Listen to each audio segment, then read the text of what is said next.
For any of you scene kids who were around in the late 2000s, this might ring a bell. Or not. I Set My Friends on Fire skyrocketed to internet fame through their Soulja Boy cover, YouTube videos, and their legendary first album. In the days of MySpace and early YouTube, it seemed like they were the next big thing in the Warped Tour scene. Then Nabil left, their second album flopped, and now Matt is a rapper, right? Yes, but actually no. There's a deeper story that's made fans scratch their heads throughout the years. ismfof, for short, condensed everything from that era of music into their sound and fit right in with bands that you could find in Hot Topic in 2008. Think of those neon-colored crabcore bands. What helped them stand out was their experimentation with all sorts of different genres, not just screamo with techno. They got their hand in early YouTube as well, collaborating with Smosh on a couple videos. Oh yeah, that band! Being an internet kid myself, I followed this band for many years. I watched all of their videos and had their first album on repeat in middle school. At the time, it was so sick to follow a band that put their personality and humor online, cause you didn't have much of that back then. The guys in My Chemical Romance weren't posting skits of them making sandwiches. Of course, that gave ismfof fans a deeper connection to them. For a couple years, they had a loyal fan base that held on to every video, every announcement, every MySpace post. Then Astral Rejection came out to mixed reviews, and it gets kind of blurry from there. I frequently go back to their first album, and it just blows me away how well it's aged. Though it has aged. It's more than a nostalgia trip. There's a lot of good music packed into there. Great riffs, bass lines, and singable songs. A lot of lines that either don't make sense or make so much sense. They go from heavy guitar music to electronica to hip-hop with a tongue-in-cheek sense of humor. Like they know it's ridiculous sometimes. Dumb fun, but memorable. I also listened to Astral Rejection OG and am just as impressed. Uh-oh, spoiler warning. If this video is anything, it's a PSA for you fellow kids that there's more music with the original ismfof sound. But that's a question that's eluded me for a long time. What happened to ismfof? Let me give you a little context. Post-hardcore was something else in the late 2000s.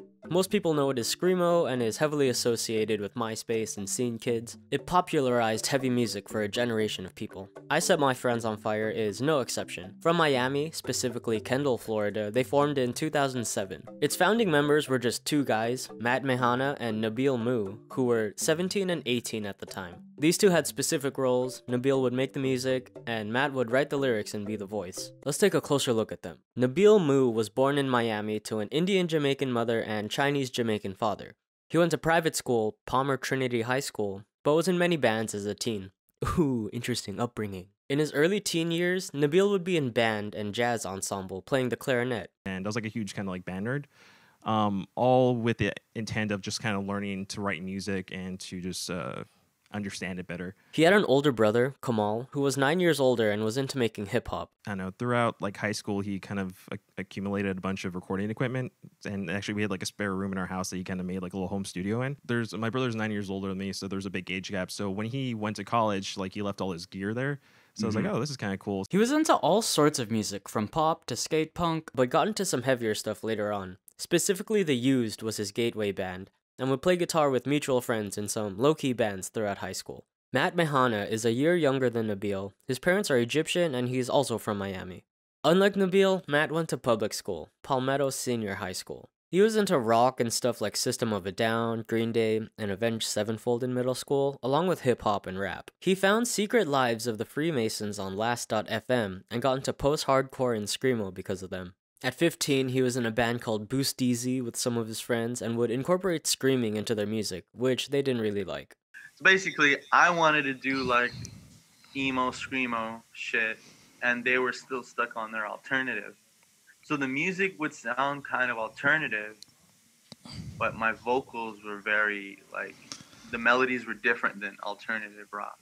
So the two already had experience in multiple bands, and they met through a mutual friend named JD, who started the band We Are the Calvary. First time I met him and first time we practiced, first time we did anything with each other. And it was like it was in our drummer's backyard in like this little barn looking shed. They played local shows and record some demos, but the band broke up after about a year since the other members were going to college. Matt and Nabil were younger and still in high school, so they decided to just keep making music together. They had the same wacky sense of humor and became best friends at the time. A goal of theirs was to make whatever music they felt like making, with no limits.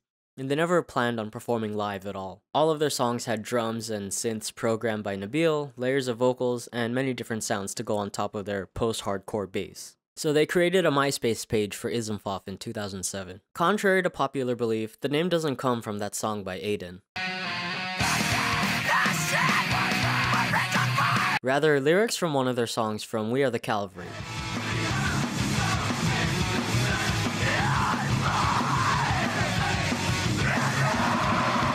They would write their first two songs, ASL and Beauty is in the Eyes of the Beard Holder, and post it on their page along with a few pictures of the duo. And by the way, MySpace was the GOAT. It was like SoundCloud and Facebook put together, where you could customize your own page with pictures and music. So, being ahead of the curve, ismfof utilized the internet in the best way they could. Crank That was released in 2007, and it was everywhere. You know what it is. Matt thought the song was ridiculous and hilarious when he first heard it on the radio. He thought, how come no one has ever done a screamo rap song?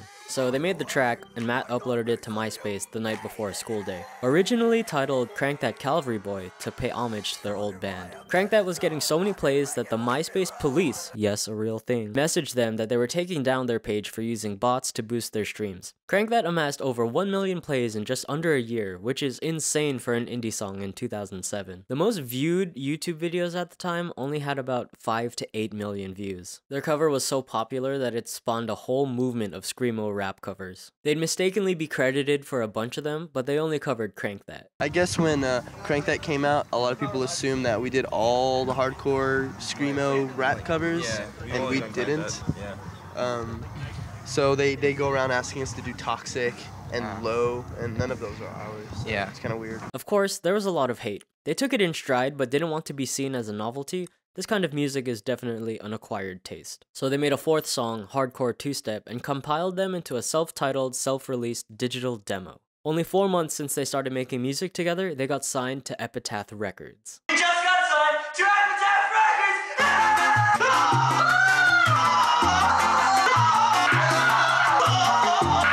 Before I get into Epitaph and their first album, I want to touch on their YouTube videos. After they were taken down from MySpace for a second time, they'd upload their first video on the channel ismfof TV, an announcement video letting their fans know that they were taken down from MySpace and that they had a new website.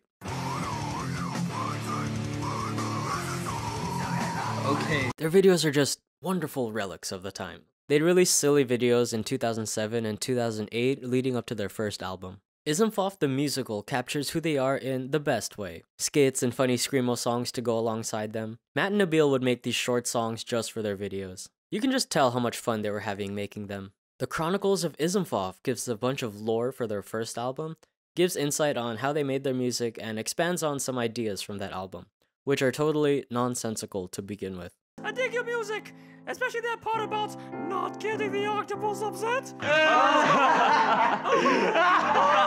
Matt is on the toilet in more than one, many videos, which shows you their sense of humor.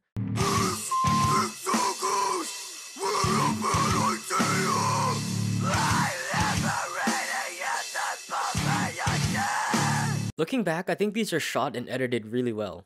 Very charming. Kamal, now ismfof's manager, received an email from Brett Gurewitz of Epitaph Records seeking to sign them to their label. Again, they were a band for only 4 months when Epitaph Records signed them for a multi-record deal. They started recording videos to promote their album and began playing live shows. Their second show ever was at the New Jersey festival The Bamboozle in 2008, headlined by Jimmy Eat World and Snoop Dogg that day. About 2,000 people would show up for ismfof. After that show, they immediately flew back to Miami, where Nabil had to take finals at the University of Miami, and a few weeks later, Matt would graduate high school. I don't think Matt even went to his graduation, because on his last day of class, the two of them went to Valdosta, Georgia to record their first album. Matt got the idea for the name You Can't Spell Slaughter Without Laughter from TV. I mean, after all, you can't spell slaughter without laughter. It took only 2 weeks to record the album, produced by Lee Dias and Travis Richter from First to Last. The artwork was done by Nick Pritchard, who's done many album artworks in that era of music. You Can't Spell Slaughter Without Laughter came out to overwhelmingly negative reviews. It was like a love it or hate it type of thing. Critics aside, their fans enjoyed the hell out of this album. They still do to this day. I think this quote sums it up pretty well. A little more than a month later, they'd collab with Smosh on a video called Sex Ed Rocks. And you probably know about this video if you're still watching. It has over 27 million views. Banger. It's not even a song on the album, and I love how they put subtitles. Here, I think it's important to note that ismfof isn't a comedy band, though they put a lot of humor into their songs, which kind of makes them sound like a comedy band. But that's what all the bands were doing at the time. If Crank That was their first boom in popularity, Sex Ed Rocks would be their second. The idea for the video actually came from Epitaph, who contacted Smosh about a collab, telling them that they just signed this band called I Set My Friends on Fire, and they make silly YouTube videos too. Smosh thought they were awesome, so they flew them out to Sacramento to make Sex Ed Rocks. During the tour for the album, Matt and Nabil would meet and hire Chris Lent to be their touring drummer, who is also from First to Last. Oh, Jesus. If you ever wondered who that third guy is, this is him. They released the music video for Things That Rhyme with Orange on Epitaph's YouTube channel in July of 2009, though the album was released many months earlier. After Crank That, this would be their biggest song. And for good reason, it's a fun summer jam, if you could put yourself in some scene kid's shoes in 2009. A pair of checkered Vans, perhaps. They collabed with Smosh a few months later after touring to make the video 4 Years Foreplay. Dude, they're just so much fun. Comedy screamo. Ironic or not, it might as well have been a genre in 2009. You can see Smosh in some of their live videos too, just goofing on stage. Ian and Anthony were definitely part of the scene and enjoyed that kind of music. Just look at how Anthony looks in 2008. Their 2 collabs with Smosh would be the last of the classic ismfof sound because their second album, Astral Rejection, took things in a very different direction. For a number of reasons, but mainly because Nabil left the band in 2010. So here we are at their controversial second album. ismfof was at the peak of our career when Nabil decided to leave. Waiting for our second album. They were like stoked, like what's this gonna be? Right. And then Epitaph rejects that album. Hey, I just want to make something that I'm happy with and we're all happy with, and let's just do it. And you know, throughout the process, it just like I feel like it felt like everyone kind of wanted different things, but it was hard for us to kind of align. I remember, and from what everyone who around me remembers, is that they were like, "Hey guys, this isn't really what we're looking for. You're gonna have to maybe we can keep a couple songs, but you're gonna have to like kind of rework stuff." When they started ismfof, Nabil was already expanding his taste in music and was already straying away from post-hardcore, especially when they started touring and playing with similar bands. Nabil was in a bit of a dark place when they were making Astral Rejection, and you can tell by the way it sounds. You know, we spent our time doing this. We put our real darkness and sadness, like real actual darkness and sadness into this album. Being on tour is like a 24/7 job. Like you're away from your family. I was constantly getting sick on the road just because you're interacting with all these people. You're like living like it's very easy to live an unhealthy lifestyle. Cool. So I'm miserable on the road. I'm missing out on these like family events. I miss my friends. And, you know, at that point I was just kind of already, as I said, like I was already kind of burnt out and just kind of not even, you know, I didn't really feel connected to that kind of music anymore. So, you know, wants to go to school and be with his family. Like, it's kind of hard to tour like constantly and be away from your family and shit. So, I guess, you know, it just wasn't for him. Okay. And he wanted to do other things, and I can't hold anybody back from doing what they want to do, you know? Like, if that's your passion, that's what you want to go do it, brother. Like, I support you. Right. So I wasn't going to hold that against him. Before he left, they released the demo for Excite Dyke as a single in June of 2010. This is the only official release from Astral Rejection OG that we'd have for about 9 years. Matt stated that they presented the album to Epitaph as a whole, rather than consulting them track by track to shape it into what the label wanted, which led the album to get rejected and shelved. Of course, music industry stuff, their goal as a label is to make money, and they didn't really think that their sound was gonna make any money. The original release date for Astral Rejection was for June of 2010, but was pushed back to July 2011. Why? They had to remake the entire album. And by they, I mean Matt and Chris Lent, who became a full-time member of the band. They either remade some of Nabil's songs, or they took certain parts and chopped them up into new ones. Which I have to reiterate, Nabil was composing all of ismfof's music. So of course there was a dramatic shift in their sound when he left. Kind of missing the fun aspect. Yeah, and it's because we were all sad. So along came the early 2010s, when MySpace died and so did the scene subculture.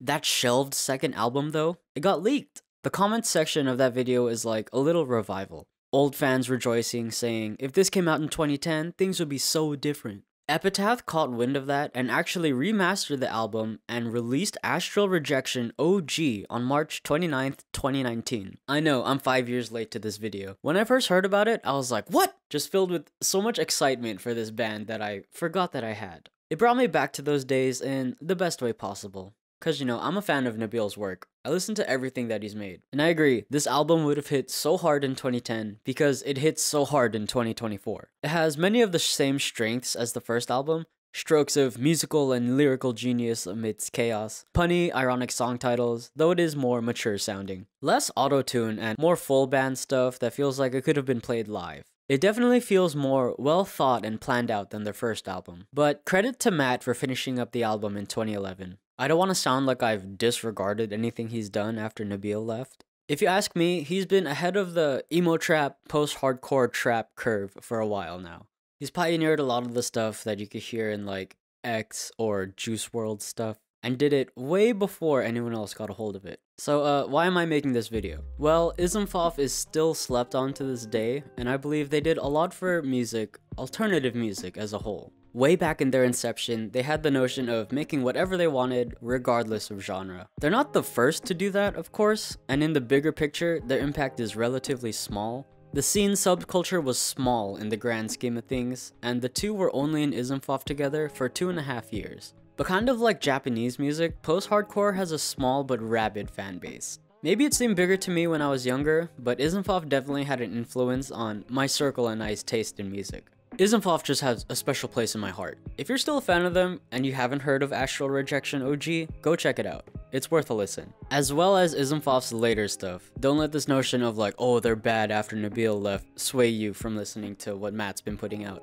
I really like their song Pure Evil with Buried Alive. But if you do like Nabil's instrumentalization and his voice and all of that, listen to As the Plot Thickens. It's easy to find on YouTube. Nabil would go on to finish school and he became a colorist in Hollywood, who works with images and videos, post-production stuff. He stayed quiet about the breakup because he didn't want to create a negative space for the band, and he never addressed the breakup publicly. It did create sort of a rift in Matt and Nabil's friendship, but they're still friends to this day. Matt would continue to do ismfof, releasing the album Caterpillar Sex, along with touring and releasing a bunch of other singles. They still play live as recently as 2023, playing exclusively Slaughter stuff in most of their shows. He's been working on a lot of cool stuff, so check him out. So that's the gist of it. Like and subscribe.